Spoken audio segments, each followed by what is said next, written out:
To install Pandas on Windows, follow these step-by-step instructions. Check if Python is installed. Open the command prompt by typing cmd in the Windows search bar and pressing enter. Type the following command: python --version.f. Python is installed, you'll see the version number. If Python is not installed, download and install Python first. Pip is the package manager for Python and is typically installed by default.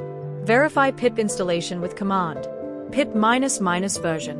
If pip is installed, it will show a version number. If pip is not installed, install it.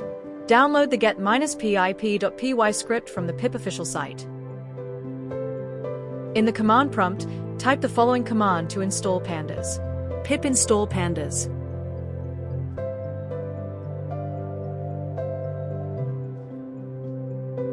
Pip will download and install Pandas along with its dependencies like numpy.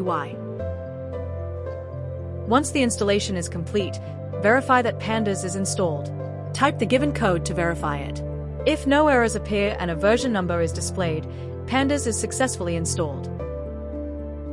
If you want to isolate your projects, you can create a virtual environment. Type the given comment in command prompt.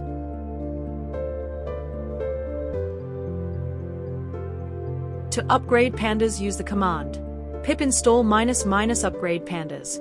To upgrade pip itself, try pip install --upgrade pip. That's it. Pandas should now be installed and ready to use. Thanks for watching.